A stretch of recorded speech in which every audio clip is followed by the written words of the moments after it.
Okay so ये students welcome to this class. आज के सेशन में हम लोग बच्चों 4 ग्राफ पढ़ाए करना है।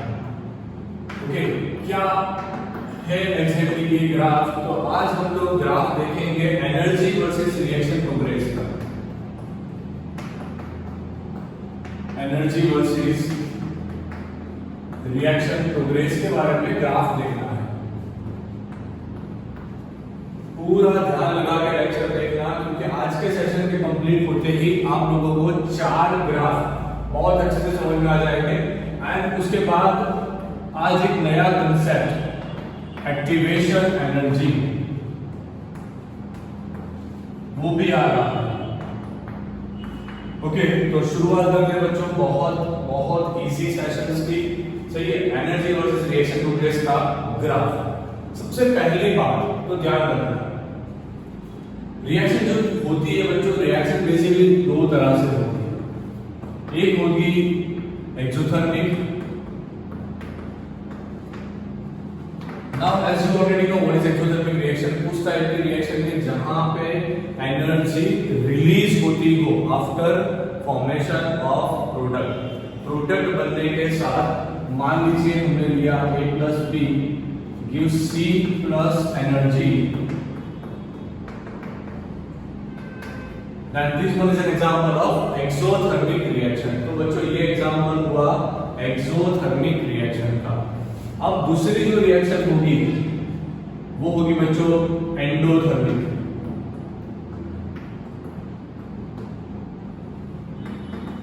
दूसरी जो रिएक्शन होगी बच्चों वो होगी एंडोथर्मिक। मतलब कि आपको ए एंड बी को रिएक्शन करवाने के लिए यहां पे कुछ एनर्जी देना पड़ेगा, तभी आपको प्रोडक्ट सी मिल पाएगा। ओके, ये दोनों रिएक्शन जो बच्चों आपने लिखी हुई है, ये दोनों रिएक्शन एग्जांपल है नॉन रिवर्सिबल रिएक्शन का। दोनों एग्जांपल है बच्चों नॉन रिवर्सिबल रिएक्शन का। अब मान लीजिए, अब आप लोग मान लीजिए कि यहां पे इस टाइप से एरो दिया गया हो, तो ये हो जाएगी बच्चों रिवर्सिबल रिएक्शन। तो ये 4 रिएक्शन है, exothermic non reversible, endothermic non reversible, exothermic reversible, endothermic reversible. तो बच्चों कुल मिला के 4 रिएक्शन को आपको स्टडी करना है। ओके, एंड उसके ग्राफ को स्टडी करना है। तो शुरुआत करते हैं। सबसे पहला ग्राफ नंबर 1। फटाफट से अपना कॉपी ले लो, मेरे साथ पूरे ग्राफ बनाना है। जो पैटर्न से पढ़ा रहा हूं वही पैटर्न से सॉल्व करो। जैसे ही चैप्टर कंप्लीट हो जाए, अगर आप नीट या जेईई का प्रिपरेशन कर रहे हो तो आप 30 इयर्स बुक निकालो एमपीसी का, वहां पे ये एमसीक्यू सॉल्व करो इस चैप्टर से। डेफिनेटली बहुत अच्छे से सारे क्वेश्चन हो पाएंगे। पर सबसे पहले आपको पूरा सेशन, पूरा टॉपिक बहुत अच्छे से देखना पड़ेगा। ओके, शुरुआत करते हैं ग्राफ नंबर 1।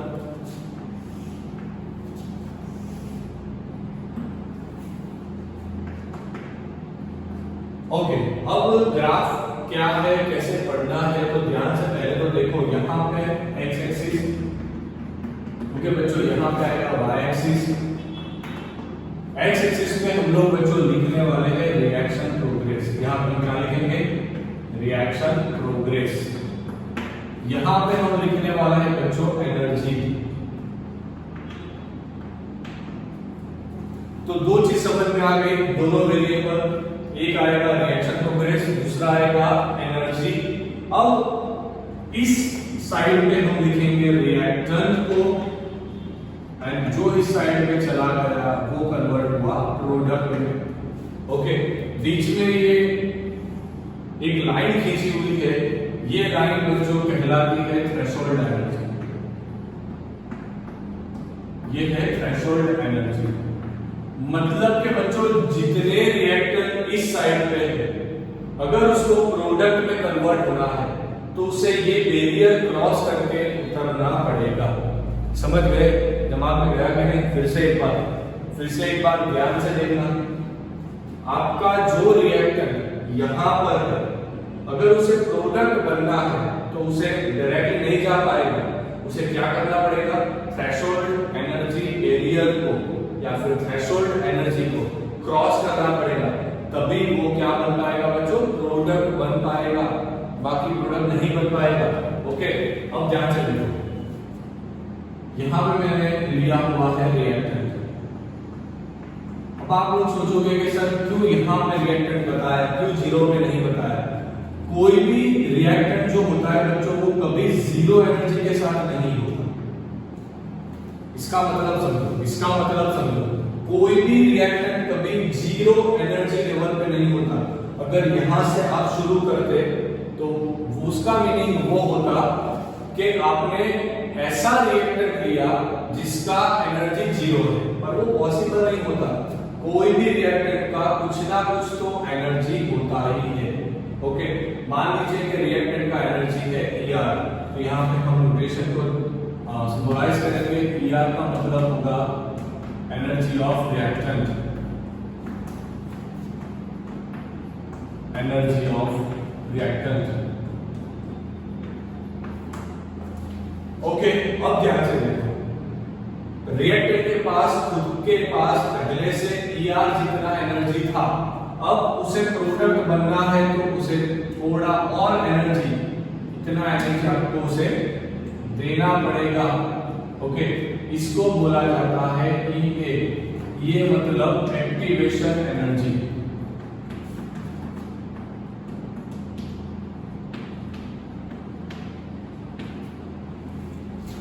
इतना एनर्जी ऑलरेडी उसके पास था, आपने EA जितना एनर्जी दे दिया, तब वो थ्रेशोल्ड एनर्जी के वेरिएबल पे पहुंच चुका। उसके बाद उसका एनर्जी डिक्रीज होना शुरू हो जाएगा, यहाँ पे प्रोडक्ट आ चुका। अब ये कहलाएगा बच्चों EP, मतलब कि एनर्जी ऑफ प्रोडक्ट। ये कहलाएगा बच्चों एनर्जी ऑफ प्रोडक्ट। अब आप लोग ध्यान से देखो, 11वीं में एक चैप्टर पढ़े हो थर्मोडायनामिक्स, सही है? थर्मोडायनामिक्स में आप ऐसा पढ़ के आए हो कि अगर डेल्टा H आपको फाइंड करना है, चेंज इन एंथैल्पी। अब बहुत सारे बच्चों को क्वेश्चन होगा कि एंथैल्पी होता क्या है, तो पर मोल एनर्जी को एंथैल्पी बोला जाता है। नोट कर लीजिए अपनी बुक में, पर मोल एनर्जी को एंथैल्पी बोला जाता है। अब डेल्टा H फाइंड करना है तो आप कैसे करोगे? प्रोडक्ट का एनर्जी या फिर प्रोडक्ट का पर मोल एनर्जी, उसे प्रोडक्ट का एंथैल्पी बोला जाता है, माइनस रिएक्टेंट का एनर्जी।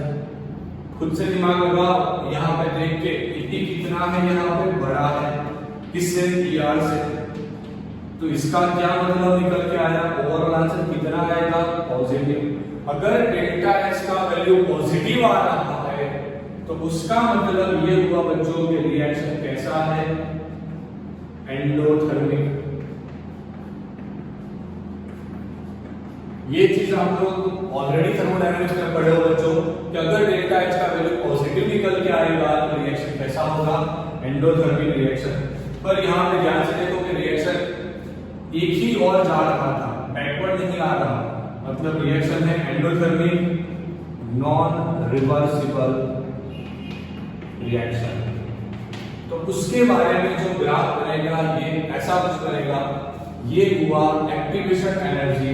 एक्टिवेशन एनर्जी का कोई डेफिनेशन अगर आपसे पूछे तो एनर्जी रिक्वायर्ड और minimum amount of energy required to convert in product is known as activation energy. इतना मिनिमम एनर्जी आपको देना पड़ेगा। एंड ये पॉइंट पे आपको बेसिकली मिलता है बच्चों एक्टिवेटेड कॉम्प्लेक्स। क्या मिलता है? Activated complex. दिमाग में गया तो सबसे पहला ग्राफ क्लियर हो चुका।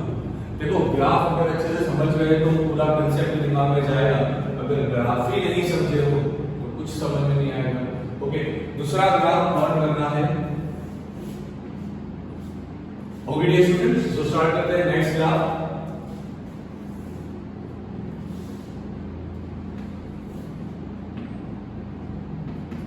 ओके, एक्स एक्सिस पर हम लोग यहां पे लिखेंगे रिएक्शन प्रोग्रेस,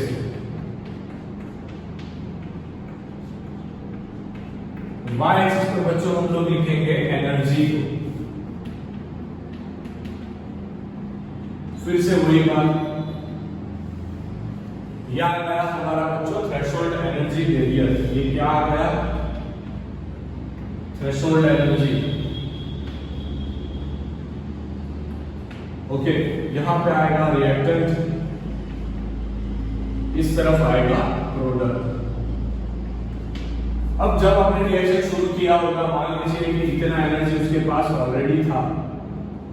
ओके, यहां पे इतना एनर्जी था, इसे बोलेंगे एनर्जी ऑफ रिएक्टर। इतना एनर्जी तो मान लीजिए रिएक्टर के पास ऑलरेडी पहले से ही था।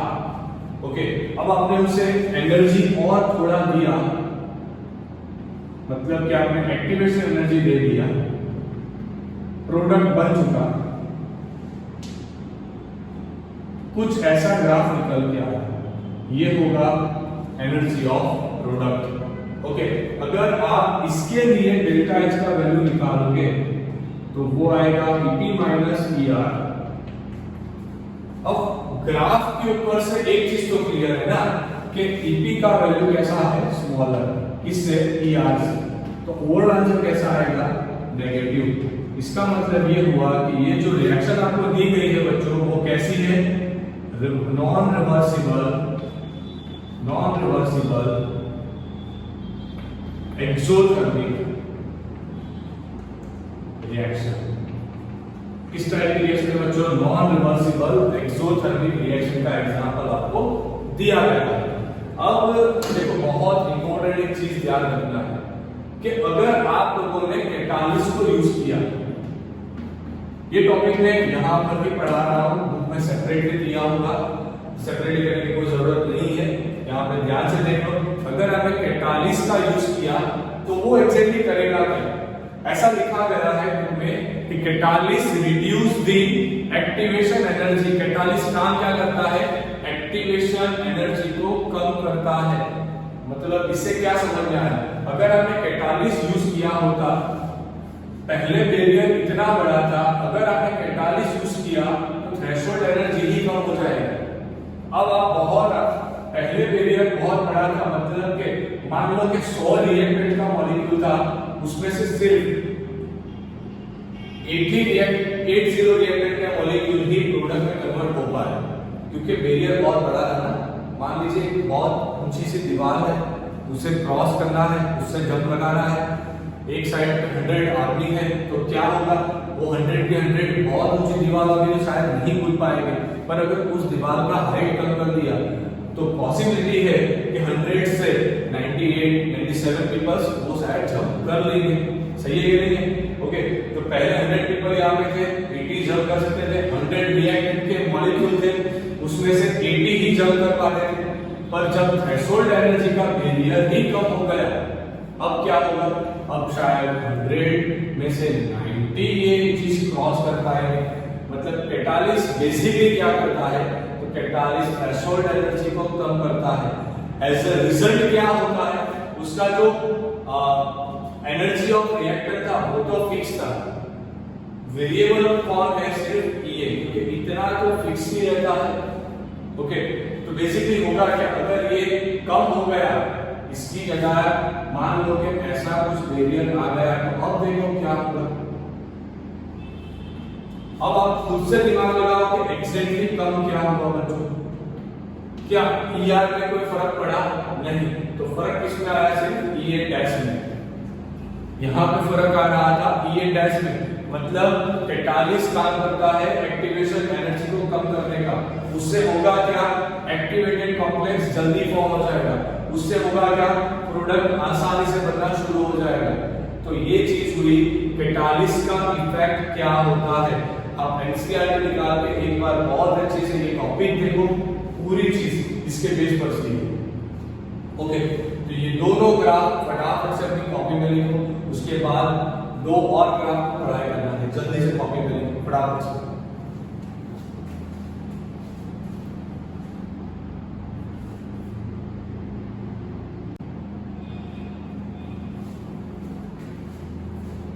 Okay, so dear students, let's start the last remaining 2 graph जो आएगा रिवर्सिबल रिएक्शन के लिए।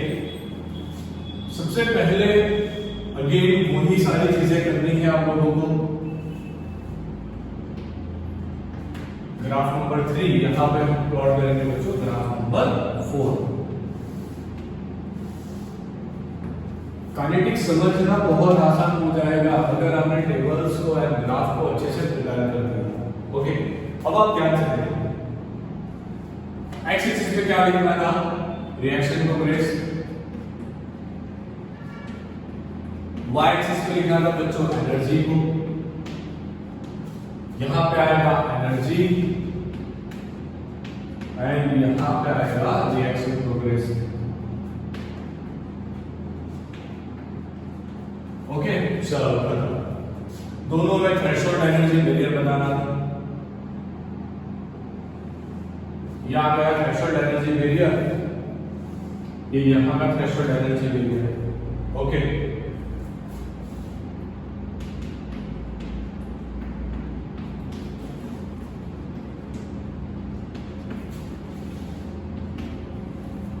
ये हो चुका थ्रेशोल्ड एनर्जी। अब देखो क्या होगा, शुरुआत में रिएक्टेंट यहां पे थे, यहां पर दोनों ग्राफ एक साथ प्लॉट करना सिखा रहा हूं आपको, ध्यान से देखना। शुरुआत में यहां पर रिएक्टेंट था, मतलब कि उसका एनर्जी इनिशियल जो एनर्जी होगा वो था ER। अब आगे ऑलरेडी हमने ER को डिफाइन किया हुआ है, तो मैं फिर से वहां पे डिफाइन नहीं कर रहा, ये होगा उसका ER। क्लियर, प्रोडक्ट का सॉरी रिएक्टेंट का एनर्जी। अब देखो होगा मैंने एनर्जी दिया, कितना, एक्टिवेशन एनर्जी दिया, तो वो कन्वर्ट हो गया एक्टिवेटेड कॉम्प्लेक्स में, उसके बाद वो कन्वर्ट हो गया प्रोडक्ट।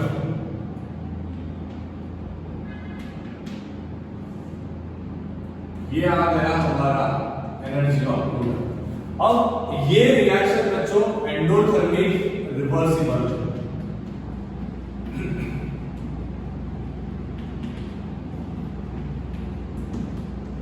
मतलब कि ये फॉरवर्ड रिएक्शन हुई होगी,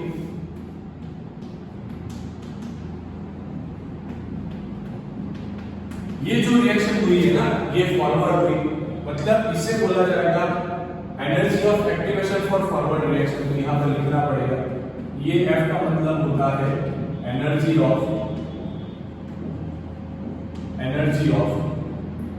activation for forward reaction. Energy of activation for forward reaction मतलब कि ये फॉरवर्ड में चला गया, मान लो। अब रिवर्सिबल का मीनिंग क्या होता है, रिवर्सिबल का मीनिंग होता है कि उसे कन्वर्ट करना पड़ेगा product to reactant, reactant to product को हो गया। अब क्या करना है, देखो रिवर्सिबल का मीनिंग ये होता है कि एक बार रिएक्टेंट टू प्रोडक्ट को आप प्रोडक्ट से रिएक्टेंट बना दो, प्रोडक्ट से रिएक्टेंट बनाने के लिए ऑलरेडी प्रोडक्ट के पास तो इतना एनर्जी था, अब आप इतना ही एनर्जी दे दो उसे, ये हो गया energy of activation for backward reaction. मतलब ये भी हो गया energy of activation for backward reaction.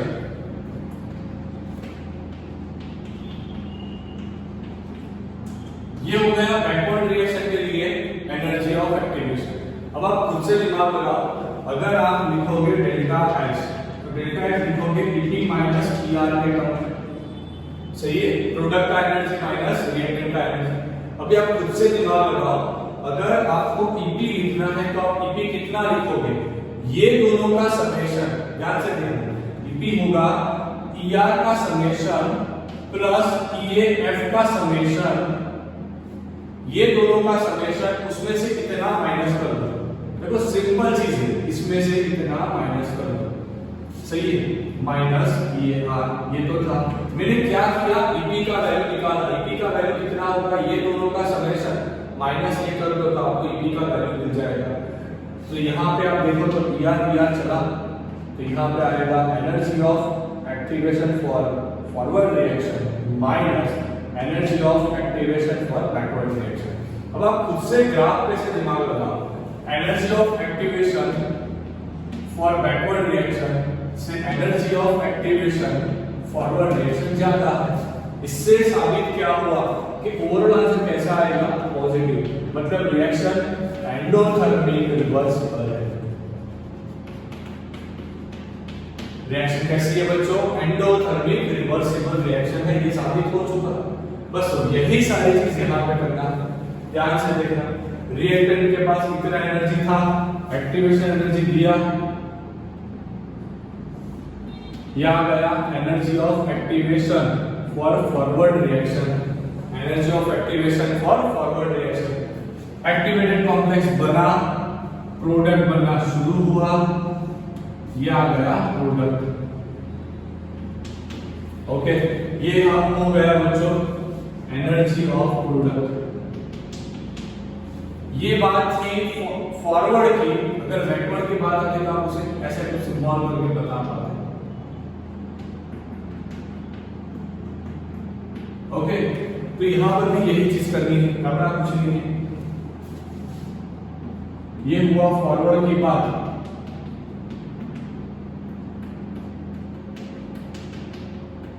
अभी अगर आपको बैकवर्ड में जाना है, प्रोडक्ट को रिएक्टर जाना है, तो आपको क्या करना पड़ेगा, इतना एनर्जी देना पड़ेगा। इसे बोला जाता है energy of activation for backward reaction. Okay, इतना एनर्जी देना पड़ेगा, तभी आप बच्चों कहां पे जा पाओगे, थ्रेशोल्ड एनर्जी बैरियर के टॉप पॉइंट पे, मतलब एक्टिवेटेड कॉम्प्लेक्स बना पाओगे, बाकी नहीं बना पाओगे। ओके, तो यहां पे फिर से वही बात, delta H is equal to EP minus ER। अभी मुझे बताओ EP का वैल्यू कैसे लिखोगे, EP का वैल्यू लिखोगे EAR का वैल्यू प्लस EAF का वैल्यू, ये दोनों का समेशन, उसमें से ये माइनस कर दीजिए, माइनस EAR।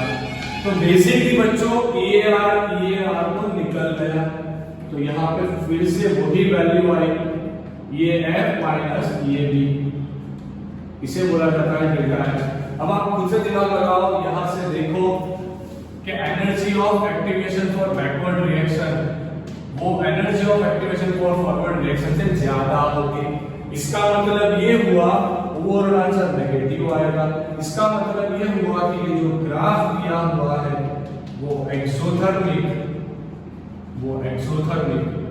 रिवर्सिबल रिएक्शन के लिए ग्राफ दिया हुआ है। दिमाग में गया। तो आज का टॉपिक बस बच्चों इतना ही, 4 बहुत इंपॉर्टेंट ग्राफ थे। अगर आपको चारों के चारों समझ में आ चुके हैं तो फटाफट से उसे एक बार अपनी कॉपी में बहुत अच्छे से बनाओ।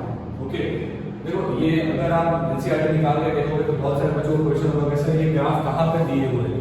अगर आपको एक्टिवेशन एनर्जी क्या है ना वो समझना है एंड एक्टिवेशन एनर्जी से क्या होगा अगर वो समझना है, ये सारे ग्राफ बहुत इंपॉर्टेंट होंगे। मैं एक रियल रिएक्शन लेके आपको बता रहा हूँ, रियल रिएक्शन तो बेसिकली एक्टिवेशन एनर्जी होता क्या है। ओके, तो ध्यान से देखना है रियल रिएक्शन। मैंने लिया H2 प्लस I2। अगर आप एनसीईआरटी निकाल के देखोगे तो आपको ये एग्जाम में बहुत अच्छे से समझाया हुआ है। ये दोनों के बीच में रिएक्शन करवाना है। अगर ये दोनों ने रिएक्शन किया तो पहले कुछ ऐसा बनेगा।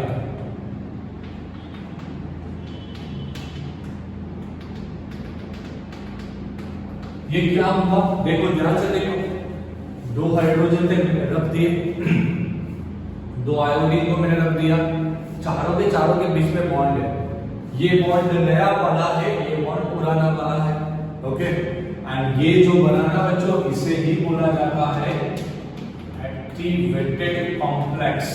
इसे क्या बोला जाता है, एक्टिवेटेड कॉम्प्लेक्स। ये स्टूडेंट्स ओके, अब होगा क्या, पुराना वाला बॉन्ड टूटेगा, नया वाला बॉन्ड बनेगा, मतलब HI का फॉर्मेशन होगा, कुल मिला के 2 मॉलिक्यूल का।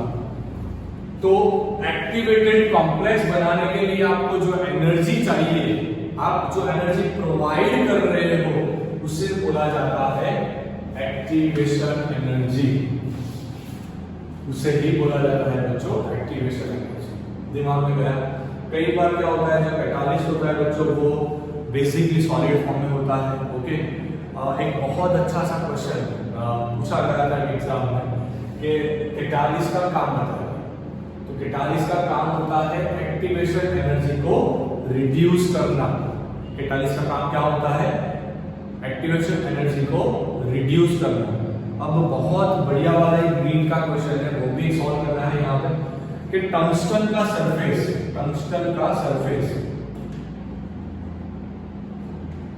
उसके ऊपर PS3 फॉस्फेट ग्रुप जाके डिफ्यूज करवाया, मतलब PS3 वहां पे जाके डिफ्यूज हो रहा था, मतलब कि वहां पे जाके वो टूट रहा था। तो ये जो रिएक्शन होगी वो कौन से ऑर्डर की रिएक्शन होगी? देखो बहुत बढ़िया क्वेश्चन है। तो आपको क्वेश्चन होगा सर अभी पहले आपको बताया हुआ है कि ऑर्डर ऑफ रिएक्शन को आप डिफाइन नहीं कर पाओगे विदाउट प्रैक्टिकल। तो यहाँ पे ध्यान रखना, पहला टंगस्टन इतना बड़ा था, अब टंगस्टन इतना छोटा है, अब टंगस्टन इतना छोटा है, अब टंगस्टन इतना छोटा है। अब मुझे बताओ, जैसे जैसे टंगस्टन का सरफेस एरिया कम होता हुआ PS3 का डिफ्यूजन का रेट भी क्या होता होगा? कम। इसका मतलब ये हुआ कि यहाँ पे रेट ऑफ रिएक्शन या फिर ऑर्डर ऑफ रिएक्शन से डिपेंड करेगा टंगस्टन पे, तो वो हुआ फर्स्ट ऑर्डर रिएक्शन। समझ में आया? किस पे डिपेंड कर रहा है? सिर्फ और सिर्फ टंगस्टन पे डिपेंड कर रहा है। एंड यहाँ पे टंगस्टन जो है कैटालिस्ट काम कर रहा था। ओके, बेसिकली कैटालिस्ट का काम क्या? अभी आप लोग रोसेबुल में पढ़े हो कि कैटालिस्ट का पॉइजनिंग करवाया था, तो कैटालिस्ट पॉइजनिंग क्या होता है वो भी आप बहुत अच्छे से समझ पाओगे कि अगर आपने कैटालिस्ट इसकी कोई सरफेस को ब्लॉक कर दिया तो उतना पार्ट तो अवेलेबल ही नहीं होगा। अगर उतना पार्ट अवेलेबल ही नहीं है तो वो काम का नहीं है हमारे, मतलब वो एक्टिवेशन एनर्जी रिड्यूस करने में कुछ काम नहीं आने वाला। ओके, तो बस आज के लिए इतना ही। फटाफट से इसका स्क्रीनशॉट निकालो, कॉपी में लिखो एंड नेक्स्ट लेक्चर में मिलेंगे जहाँ पे टेम्परेचर डिपेंडेंस क्या होता है, मतलब टेम्परेचर से रिएक्शन पे क्या असर पड़ेगा उसके बारे में डिस्कस करेंगे। इसका स्क्रीनशॉट निकालो जल्दी से, फास्ट।